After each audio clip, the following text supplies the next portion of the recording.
উপজেলা নির্বাচনে অংশগ্রহণ করা নিয়ে নেতাকর্মীদের আনুষ্ঠানিক সিদ্ধান্ত জানিয়েছে বিএনপি।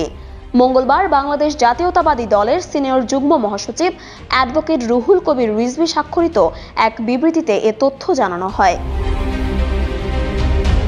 বিবৃতিতে বলা হয়েছে, আওয়ামী লীগ সরকারের অধীনে সব ধাপের উপজেলা নির্বাচন বর্জনের দলীয় সিদ্ধান্ত নিয়েছে বিএনপি। সোমবার রাতে বিএনপির জাতীয় স্থায়ী কমিটির ভার্চুয়াল সভাটি দলের ভারপ্রাপ্ত চেয়ারম্যান তারেক রহমানের সভাপতিত্বে অনুষ্ঠিত হয়। সভায় 8 মে থেকে শুরু হওয়া আসন্ন 4 ধাপের উপজেলা পরিষদ নির্বাচন নিয়ে বিস্তারিত আলোচনা করা হয়। আলোচনা শেষে জাতীয় স্থায়ী কমিটির সভায় আওয়ামী লীগ সরকারের অধীনে সব ধাপের উপজেলা নির্বাচন বর্জনের সিদ্ধান্ত নেওয়া হয়। বিবৃতিতে আরও বলা হয়, সুষ্ঠু নির্বাচনের মাধ্যমে নির্বাচিত জনপ্রতিনিধি যারা প্রতিটি ক্ষেত্রে জনগণের নিকট জবাবদিহি করে, সেই নির্বাচন গণতন্ত্রের অপরিহার্য শর্ত। এই শর্তের অনুপস্থিতিতে স্বৈরতন্ত্র হিংসাত্মক রূপে আত্মপ্রকাশ করে। বর্তমানে বাংলাদেশে এক বিকট স্বৈরাচারের অভ্যুদয় হয়েছে। আওয়ামী দখলদার শাসক গোষ্ঠী ক্ষমতাসীন হয়ে 1.5 দশক ধরে অবাধ, সুষ্ঠু, শান্তিপূর্ণ ও সকলের অংশগ্রহণমূলক নির্বাচন বাংলাদেশ থেকে উচ্ছেদ করেছে। এদের আমলে কখনোই জাতীয় ও স্থানীয় সরকার কোনো নির্বাচনই অবাধ ও সুষ্ঠু হয়নি। জনগণের ভোটের তোয়াক্কা না করে ক্ষমতাসীন দলের মনোনীত প্রার্থীদেরই আজ্ঞাবাহী নির্বাচন কমিশন বিজয়ী ঘোষণা করে। দখলদার শাসক গোষ্ঠী প্রতিটি নির্বাচনের পূর্বে জনগণকে প্রতারিত করার জন্য নতুন নতুন রণকৌশল গ্রহণ করে। বিএনপির দলীয় সিদ্ধান্তে বলা হয়, প্রাণবন্ত গণতন্ত্রে নিরপেক্ষ নির্বাচনের সংস্কৃতি আওয়ামী লীগ কখনোই রপ্ত করেনি।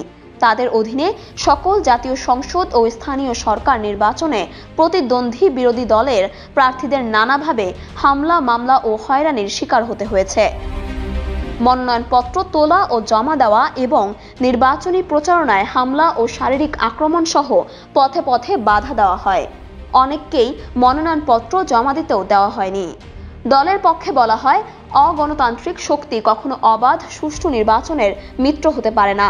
আওয়ামী শাসক গোষ্ঠী ভোটারবিহীন 7 জানুয়ারির ডামি নির্বাচনের সকল আয়োজন সম্পন্ন করার পরও তারা আশঙ্কামুক্ত হতে পারেনি।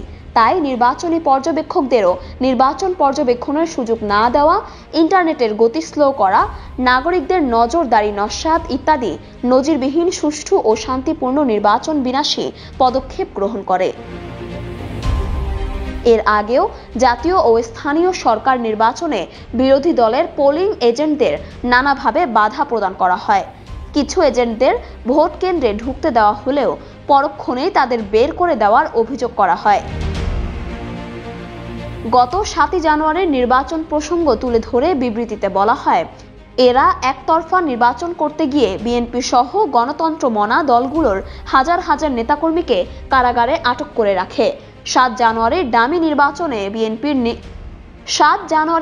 নির্বাচনে বিএনপির শীর্ষ নেতা সহ প্রায় 25,000-এরও বেশি নেতাকর্মীকে কারান্তরিত করা হয়। এদের অনেকেই এখনো কারাগারে মানবেতর জীবনযাপন করছেন। গুম, খুন অব্যাহত রয়েছে।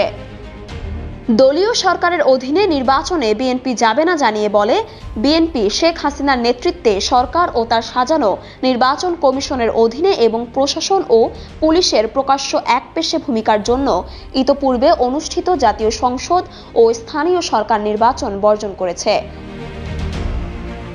এখনও সুষ্ঠু ও শান্তিপূর্ণ নির্বাচনের পরিবেশ তৈরি হয়নি এবং বিদ্যমান অরাজক পরিস্থিতি আরও অবনতিশীল হওয়ায় আসন্ন উপজেলা নির্বাচনে অংশগ্রহণ না করার যৌক্তিক কারণ রয়েছে।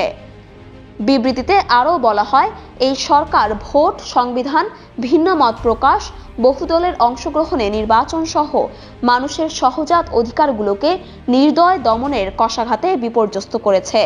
আওয়ামী লীগের রাজনীতির একমাত্র ভিত্তি হচ্ছে মানুষকে ভয় দেখিয়ে ক্ষমতা ধরে রাখা। তাই সহিংস সন্ত্রাসের ব্যাপক বিস্তারের ফলশ্রুতিতে এই অবৈধ সরকারের অপরাজনীতি ও নির্বাচনী প্রহসনের অংশীদার না হওয়ার বিষয়ে দৃঢ়প্রতিজ্ঞ। বিএনপি আগামী 8 মে থেকে শুরু হওয়া সকল ধাপের উপজেলা পরিষদ নির্বাচন বর্জন করার সিদ্ধান্ত গ্রহণ করেছে।